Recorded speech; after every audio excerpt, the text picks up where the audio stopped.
During the first Cold War years, one of the arch enemies of the Soviet submarines lurking in the oceans was the SH-3 Sea King. Perhaps the fact that the Third World War didn't break out prevented it from becoming a legend in its main mission, the anti-submarine warfare, shortly ASW. But the Sea King became the pioneer of the modern naval helicopter in terms of design and concept. Now, we're investigating the SH-3, a true naval helicopter legend. Please don't forget to subscribe to our channel before we start and give us a thumbs up if you like our video. To be notified of our new video, please click the bell button.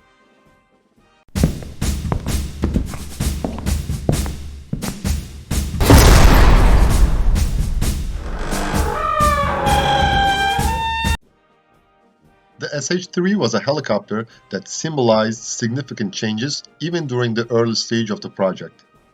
Let's take a brief look at the conditions which paved the way for the Sea King. In the first half of the 1950s, the helicopter was still in its infancy. The military planners didn't know how to use the rotorcraft effectively. Technological capabilities didn't allow designing an efficient helicopter. In the second half of the 1950s, most of these problems were solved. Thanks to the HSS-1, the US Navy had a chance to determine the concept about using helicopters effectively in the ASW missions. Many helicopters developed since the 1940s allowed more data to be collected in the field of aerodynamics. Besides, turboshaft engines had reached maturity. Thanks to these developments, it was now possible to develop an efficient helicopter. Still, technological capability alone was not enough. For a product to be feasible, there had to be a demand. In those years, the USSR was trying to balance the Western countries' advantage of having a mighty surface fleet with a huge submarine fleet. For this reason, the US Navy's need for an ASW helicopter became a priority. The piston-engine HSS-1s had a low payload. For this reason, while one helicopter was carrying detection systems in the Hunter mission, the other was carrying weapons in the Killer mission. The US Navy decided to solve this problem with a new rotorcraft with the turboshaft engine. The new helicopter could perform both as a hunter and as a killer thanks to its increased payload.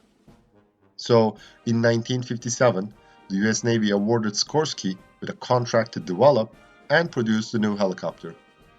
Also, the company was responsible not only for the flying platform, but all major onboard systems, such as the sonar, navigational equipment, electronic devices, and support equipment.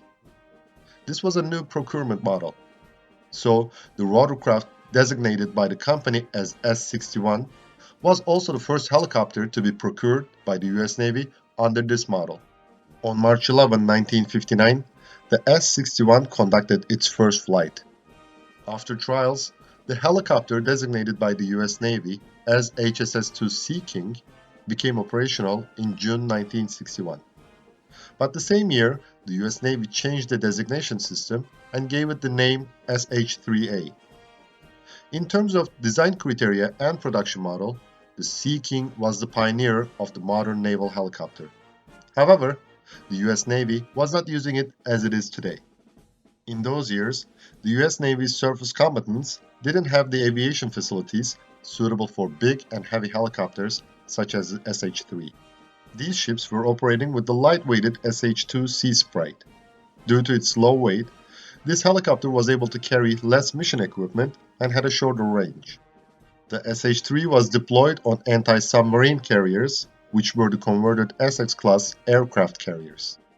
They were working in coordination with the radar-equipped S-2 trackers. For this reason, the SH-3 had no radar installed. From this point of view, one last step had to be taken for the Sea King to become the ancestor of the modern naval helicopter. The real transformation took place in the Royal Navy. Westland Helicopters of the UK gained license production rights of SH-3 from Sikorsky in 1959. The British version of the helicopter, called Westland Sea King, differed considerably from the original version. First of all, it had Rolls-Royce NOM engines derived from the US General Electric T-58. Yet, the real change was the result of the Royal Navy having a different operational doctrine from the US Navy. The US Sea Kings were operating under the tactical control of the anti-submarine carrier, whereas the Royal Navy wanted its ASW helicopters to be much more autonomous, capable of operating alone as well as with other aircraft or ships.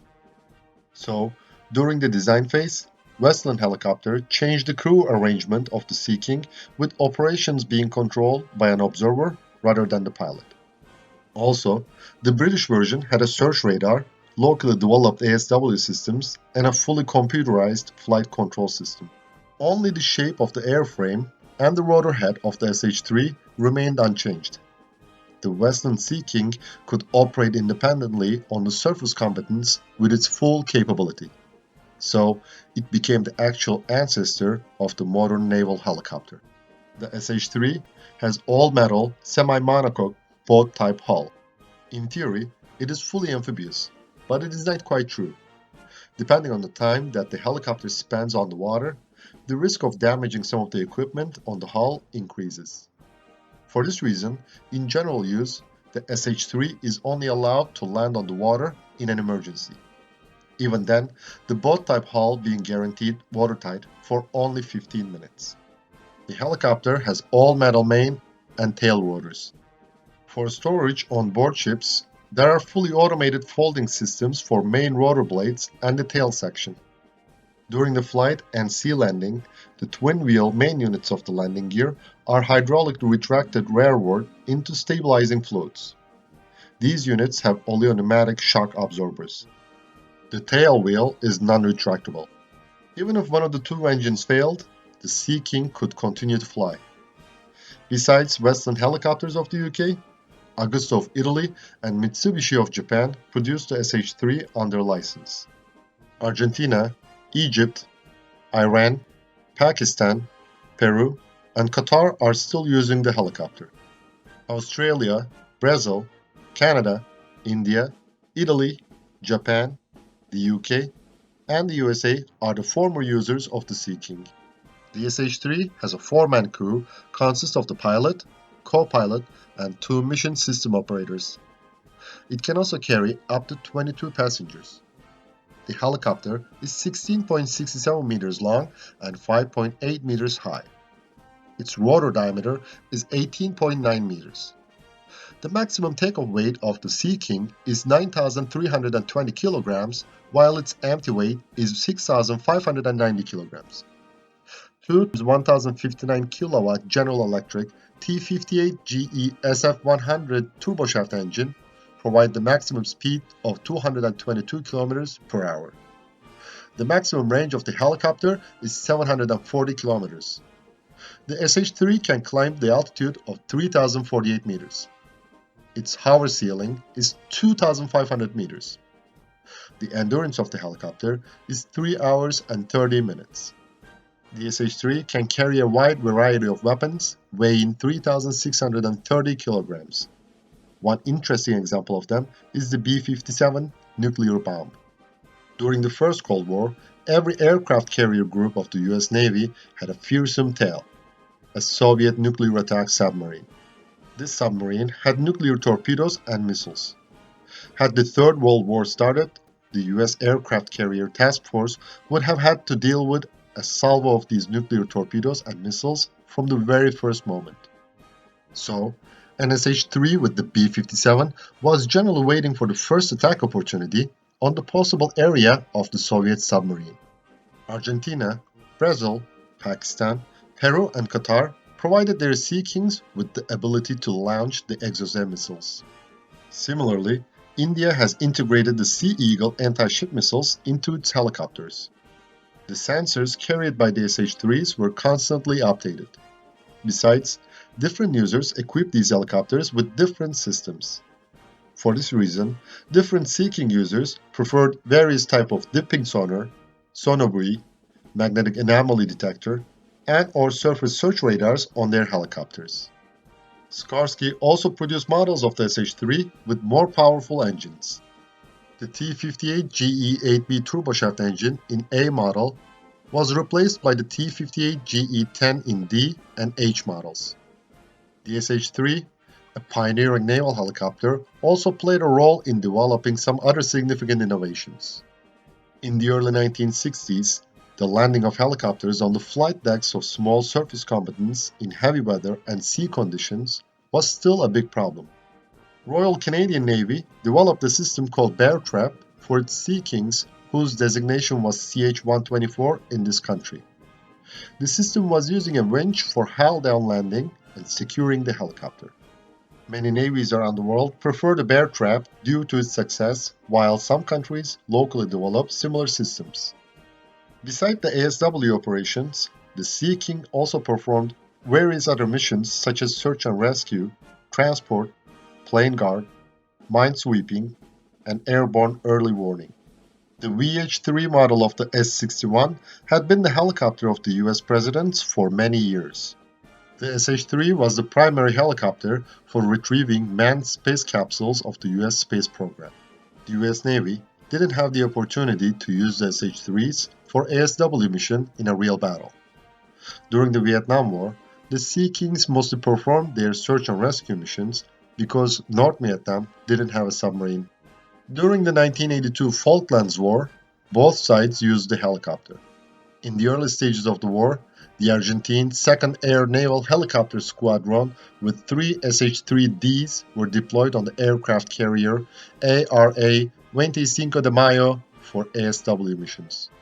But after the HMS Conqueror's sink ARA General Belgrano, the Argentine Navy was unable to risk operating near the Falklands. So, for the rest of the time, the SH-3s performed only transport and search and rescue missions. On the other hand, the British Sea Kings had the opportunity to fight against the submarine ARA St. Louis. On May 1, 1982, the Royal Navy frigates HMS Brilliant and HMS Yarmouth were searching for the ARA St. Louis. But the submarine detected them first and sent a torpedo. The torpedo missed its target. The sonar operators of HMS Brilliant detected the sound of the torpedo. The Sea Kings took off from the HMS Hermes, joined the frigates to hunt down ARA St. Louis. After 20-hour depth charge, mortar, and torpedo attacks, they were failed. The submarine managed to survive. ARA St. Louis couldn't sink or damage any ship of the Royal Navy, but its presence was enough. Because of the threat posed by the submarine, the Royal Navy had to suspend the rescue efforts of 2 Sea Kings who ditched at sea on 12th of May and 18th of May. So, both Sea Kings were scuttled by naval gunfire. The British Sea Kings also performed troop transport, reconnaissance, medevac, replenishment, and the insertion of special forces operations during the war. They protected the fleet against the Exocet missiles as the flying decoy launchers. In the same year, the 3 Sea Kings deployed on the GS Shirane destroyer of the Japan Maritime Self-Defense Force participated in the RIMPAC exercise and flew 144 hours in total in 13 days and successfully detected the opposite attack force. However, the SH-3s with a true record of combat success belong to the Iranian Navy. Some sources claim that in 1986, Iranian Sea Kings sunk at least 3 civilian oil tankers and damaged another by using the AGM-65 Maverick missiles. The Sea King, once a king of seas, lives on a borrowed time. Many of its users retired the helicopter. Others are going to change it with a new generation rotorcraft. The SH-3 hasn't had enough chance to prove itself in real combat. Yet, it changed the naval helicopter design, concepts, and related technologies. Thus, the Sea King undoubtedly deserved to be called as a true legend. Thanks for watching our video. And please don't forget to subscribe to our channel and give us a thumbs up if you like our video. To be notified of our new video, please click the bell button.